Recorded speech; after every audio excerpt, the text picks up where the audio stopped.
Hi everyone, you're welcome once again. And in today's video, I'm going to be sharing some tips and strategies for navigating your first year as an associate in a top tier law firm in Nigeria. So, the first thing I would just want to say is that these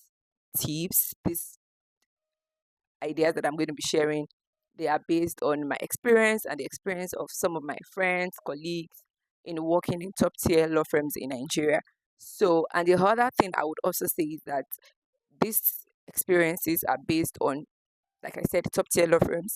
So if you are not working in that kind of firm, in that category, this advice may not necessarily apply to you, but I still believe that you're going to find one or two things for thriving in just your workplace or wherever you find yourself, especially as a lawyer who is just starting out. So let's get right into it. So the first tip that I'm going to be sharing is that you need to know your environment. Guys, this is extremely important, and it's important because you want to be aware of the kind of place that you are stepping into. So I remember that when I was going to start working, I had to reach out to some people that had people that were working in the firm where I work now, and then those that were even working there, and to ask them, "Oh, how is this place like? What is it like? How do you feel working there?" And the reason why you are doing this is just to have an idea of what goes on in that particular space, and it sort of guides you on how you are going to behave, on how you are going to conduct yourself when you eventually get inside there. So, for example, to resume, some of the people told me was that, "Oh, your place is very chilled. The organization is very chilled. Nobody stresses anyone. Like, just do your work and things like that." So, when I was going in, I already knew that this is not a place where I want to go in and then I feel uptight or you're feeling defensive. No, that was not my plan, right? Because I already knew that, okay, this is how this place is. So if you're just starting out, I would suggest that, do your due diligence, ask questions, look for people that are already working there, and then talk to them on how they feel about the environment. Oh, this is how you do, this is how you talk, this is how you address people. Basically, just settling in easy would, I mean, settling in easily would mean that you already know the kind of environment that you are coming into. So that's the first tip, to know your environment. All right. So the second tip that I'm going to be sharing is that be ready to do the work. Okay, this is a no-brainer, right? I mean, that is why you are there. That is why you have been employed. So be ready to do the work. Be ready to put in the effort. Be ready to put in the hours. And now this depends on the kind of environment that you are in. Once again, so just know that, okay, as a first year associate, you are really going to be a lot of groundwork, a lot of research, because usually when a client sends an instruction and we're about to start the drafting or we're about to write the memo, it's going to be to the first set. So, like, what starts, you are the person that would have the empty word document, the blank document, and then you have to start something, you have to create something. And in some cases, you already have templates that you are working with, or, you know, templates that you could just modify to fit your circumstance. But if you're writing a memo, for example, you probably do not have any templates, because most time clients raise questions based on different things, except some issues that have been, previously addressed in the firm.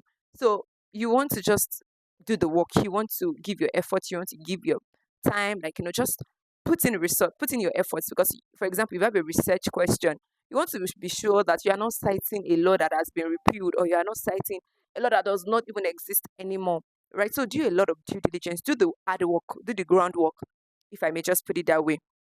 All right. So the other thing is, be ready to do the work based on the practice units that you are assigned to. So, and I'm saying this because a number of top tier law firms, or a number of top tier firms generally, would have like units and subdivisions within the team. So, for example, practice areas could include corporate, energy, finance, um, just name it, intellectual property, and things like that. So, there are practice areas, and the reason these areas are there is because they the firm just wants to ensure that, okay, it ensures alignment. That's number one. And then it also ensures that, okay, clarity. If we have a transaction in intellectual property, so we know the team that is going to be handling it. It's not the case that, oh, everything just is modeled up together. So if you are assigned to a practice unit, now the way it works in different firms vary in so many ways. So, for example, in some places you're allowed to pick your practice areas when you join. In some places, they're going to just assign you. In some places, you just have to do whatever comes to your desk, like at any point in time. So, depending on your situation, be ready to put in the effort, be ready to put in the work wherever you are, and then be ready to learn about that particular field, because it's going to help you to make your work much more easier. All right. The other thing I'm going to say, this third tip that I'll be talking about is to ask for feedback. I know that this may not come easily if you're just starting out, and but you just have to know that you need to ask for feedback. You need to ask questions to say, "Oh, did I stress you?" I remember when I started, I'll be like, "Oh, did I stress you too much?" Stressing your senior simply means that the senior has to redo the work all over again. All right, so you want to ask that, "Oh, how did this research did this answer your question? Was this what you had in mind?" And things like that. Why? Because you want to avoid situations where you keep repeating the same mistakes. So, for example, some people have a style in which they like their documents to be produced. When you realize, okay, this is how this person wants this document to be produced, then it makes much more sense to be able to produce work in that particular way so that the person doesn't have to do the work again to then fit his or her taste. All right. So, depending on where you are working, sometimes feedback might be easily given. In some places, a senior might be so magnanimous to just send you a document and say, "Oh, I found it very helpful. These and this, work on this." But some people will just keep quiet. They're going to move on. So depending on your environment, depending on the people that you're working with, if you need to ask for feedback, ask questions, and just really ask that, "Oh, how did you see this work? How was this output that I gave to you?" Because it helps you to grow, and it also helps you to meet the client's needs in a better way, because those that are reviewing in a particular way, there's something that they're trying to address, and then you're also able to see into that perspective, and then it helps you when next you are doing work for such a person. All right, the other thing I'm going to say is that number four is to give yourself grace. Oh my god, now I'm saying this because when you start out, it's very likely that your document is going to come back with you heavily marked up, and you're seeing all the red fonts, and then the tracked changes, and it looks like, what exactly is in this document that is my own, right? It will look like this person literally redid the work. Now give yourself grace. And flowing back from what I said earlier on asking for feedback, when you receive work like that, it's left for you to then ask, read how this person wrote about it. If you have further questions, trust me, seniors appreciate juniors that ask questions. You don't want to know how much. Now I'm supervising a few people, and I realized that when people ask me questions, it also helps me to, you know, clarify my reasoning, and then be able to say, okay, this is it, or I'm seeing it this way, and then we're able to just exchange ideas. And the end is that it makes the work more refined and more beneficial for the client. So you want to ensure that when you receive a document that feels like, oh, it has been heavily marked up, don't feel bad about it. You are literally just starting. It is just your first year, right? So look at it and then look for ways to improve, and then ask the particular senior, oh, why were you thinking like this? Oh, this was how I saw it. Why is this thinking wrong? Basically just asking questions and giving yourself grace, know that okay, this is just a learning process, and some things eventually come with time. All right, so the next tip that I'm going to say is to always ask questions if you are not clear about anything. Oh my god, ask questions. And the time you ask questions, it's also very important, because you need to ensure that you're asking the questions early. If you receive an instruction from anybody to do anything and you are not clear, right there and then ask, this is what I'm thinking. If I understand you correctly, is this what you are saying? Is this what you're asking me to do?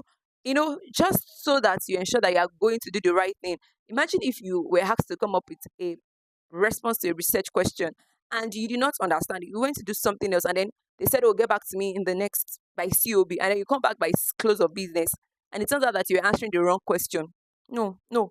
Like, you're not doing yourself any good. You've wasted your time, and then the person that gave you the assignment is also going to be at a loss, because the person has lost time, and then the person will then have to probably redo the work if time is actually of essence. So you want to ensure that you're asking questions, you're asking the right questions. Now, I'm not saying to ask questions that probably relate to the work itself. So, for example, they're giving you a research question. You cannot be asking the senior that, okay, is it that this, for example, you ask the research in the PIA, the Petroleum Industry Act, oil and gas, and then you cannot start asking the senior the question. No, that's not what I'm saying. I'm just talking about the fact that, okay, is this what we need? Is this what we want to know? Is this the situation? Just to ensure that whatever it is that you're doing within the time frame that you have been given, you're actually doing the right thing. I mean, there are situations where it has happened to me. If I'm not speaking as if I've not experienced some of these things, but I've been in situations where I was answering the wrong question, I was doing the wrong thing, and then it turns out that, oh, I mean, it's not just a situation to be in. So yes, I'll just leave it at that. So tip number six is to find out the kind of system your firm operates. So, and what I mean is that, so if you are entering into a top tier law firm, some call them trainee associates, some call them NYSC associates, some are recruited just as associates, whether you are doing NYSC or not.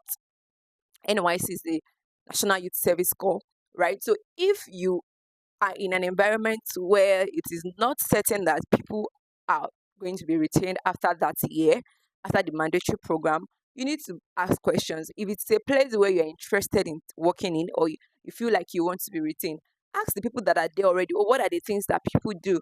What can I do to, increase my chances? Because at the end of the day, if everybody is not going to be selected, it's just good to admit that everybody is not going to be selected. But if you feel like you really want to be in that firm, so you have to ask, you have to find out how people get retained, what are the things to be done, who, like, just really know. And then if you're in a place where you feel like, oh, they don't really care about whether or not you're going to be retained or not. I mean, after your NYC, you're still going to be here. So that's fine. That gives you the opportunity, to actually even do more, put in more effort, because at that particular point, they're not even looking at you as an NYC associate or a trainee associate. You are literally an associate. So you have to, live up to that name, if you get what I mean. All right. The other thing I'm going to talk about is that you need to build good relationships. You guys, you need to build good relationships. You cannot thrive in a workplace if you don't have at least good relationship, at least a good working relationship with people. And remember that I already said that, for example, if you are new in a place where people are not usually retained at the firm after their first year, you want to build good relationships. I mean, I'm not saying that you would be hypocritical or you would just try to, do things at all means. No, that is what I'm saying. I'm just saying that you need to build good relationships, get to know people, get to, just talk to people, not about personal stuff, but just show that you are just genuinely interested in them and then in the work that they do. And especially even as it relates to you, to the people that supervise you, even if they are not the senior associates in code or the partners, whoever you report to, whoever you send work to, ensure that there are people that will be able to say, oh, this person is I can vouch for this person, or this person is going to be able to turn out quality work. Because trust me, if you're in your first year, for example, and you have people that are probably just, they're not a senior associate, but then they're probably just like 2 years above you that get to revise your work. Trust me, in the next 2, 3, 4 years, they will become the senior associates of the firm. And depending on how you are related with them when you were much younger in the firm, it's going to affect how they would also relate with you, and then how they would trust you, and then the kind of transactions that they believe that, oh, this person is going to be able to handle. So you want to ensure that you have a good working relationship with people. Don't be, yeah, I think I'll just leave it at that so I don't overflog this point as well. All right. So the next thing I'm going to talk about is that you should always work with your timelines in mind. This timeline is very serious, and I'm going to be very honest. It might be very difficult in the first year to be able to say, "Oh, I cannot deliver it with this time, within this time," or "I'm busy." It might be quite difficult. But what I would just say is that be willing to negotiate timelines. If you know your plate is super, super, super full, and then you get another instruction that is extremely urgent, it's better to say, oh, when you get any instruction, oh, these are the things I am doing, these are the people that I am working for, right? Will you be happy to speak with this particular senior so that I can quickly attend to yours? Because you don't want a situation where you do a person's work and then you leave another person's work, which was also urgent because you're doing another person's work.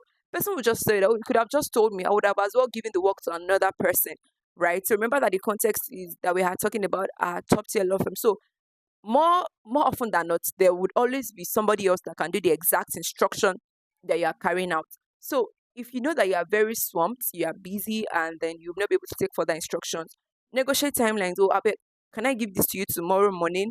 Or is it very urgent? Or will you be able to speak to this other person so that I can get to attend to this particular task? Or you just have to ask, right? Just ask, and then you're going to find out how it's going to play out. And then, of course, it also depends on how your workplace is, and then depends on the instructions, whether they're actually urgent or probably that they're just things that really need to be prioritized.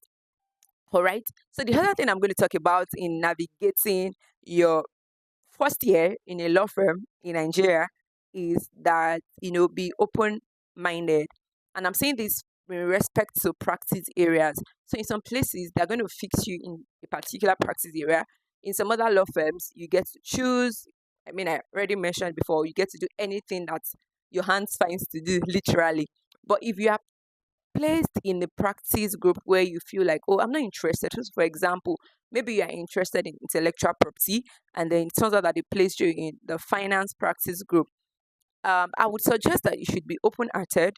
Don't feel like, oh, you have now been boxed in quotes. Be open hearted to say, okay, you know what is it about this finance? What can I learn? And I'm saying this because I've seen it happen over time. And I even remember a story of one of somebody that I know. She was placed in a practice area where she was not even interested in. And the thing about this law firm is that you get to just do one thing when you join. So she felt like she was being restricted very early in her career, and she just really saw it as a disadvantage. But guess what? It's been like 2 years that she has been there in that practice area, and I see her doing so well. She is thriving. You will not believe it. She's thriving. You know, she goes for international competitions, international conferences, speaking engagements, literally in this field that she was totally uninterested in. So, what the point exactly? The point is that be open minded, be ready to learn, depending on where you are. So, and if you are lucky to be in a place where you can do so many things, explore your interests. Find out, okay, this I want to try to do oil and gas. I want to try to do banking. I want to do dispute. Depending on whatever it is, just be open minded. Be ready to learn. And I'm even going to share a story of, when I started working, I really thought I was going to be in the tax team. And that was because when I was in university, I was a member of the tax club. So I thought that, oh, when I'm going to start work, I am going to, of course, be in the tax team. But you guys, when I started, I wasn't exactly interested. When I saw what it was and what it entailed, it didn't fascinate me the same way other practice areas did.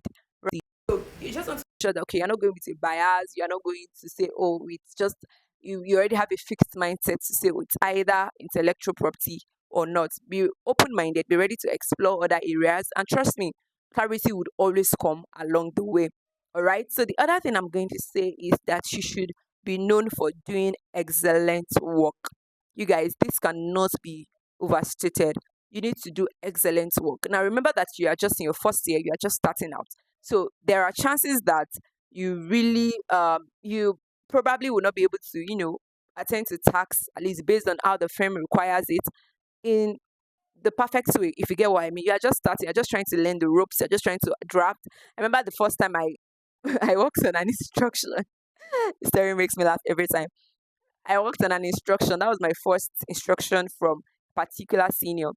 And you guys, I what I sent, when I saw what that senior sent out, I felt so bad. I felt terrible. I was like, oh my God, what did I do? This person literally did the work himself. Okay, so my point basically is that you want to do excellence. So by the time I found out that, okay, this is how to do things, adjust very quickly, and then you start putting in the effort. Because trust me, seniors and supervisors, they recognize effort. Even if the work is not perfect, they would know when somebody actually, took the time, put in the effort to turn out that work. So for example, even if you are new and you feel like, oh, you probably don't know everything, or you cannot turn out the 100% kind of work, ensure your documents, for example, is properly formatted. Ensure that the spellings are accurate. Ensure that, the paragraphing is correct. Ensure that the correct fonts of your firm are used. Basically, ensure that even if this work is not 100% in quotes, even if anybody sees this work, at least the person would have something to start with, which invariably will ensure that, okay, work is done in a timely fashion. So ensure that you are reliable. You are not the person that, just will do work like just anyhow. No, don't be that anyhow kind of person. Trust me, seniors and supervisors, they know this kind of people. When you turn out something and then person is like, I see that you were doing, you just wanted to rush and just send in something or just send anything and you did not care. People would know, and then it's going to affect the way people perceive you, and then how people will think that you're going to be able to handle tasks even in the firm going forward. So ensure that you are putting in the effort, be reliable, be that person that if I give a document, I know that I don't have to worry so much, I don't have to fear so much, because I know that this person is going to put in the effort to turn out excellent work.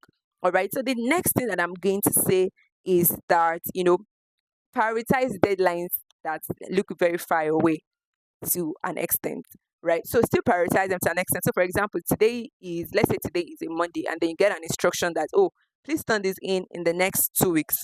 There's this tendency to think that 2 weeks is a far away time. Like, I mean, I have time, and then you just leave that instruction, you just leave that email, like, oh, I'm going to handle it next week. I'll do it. Please don't. That's not a practice to keep up with in the firm, because trust me, one thing about being a lawyer is that you really cannot predict how your day, your week is going to turn out.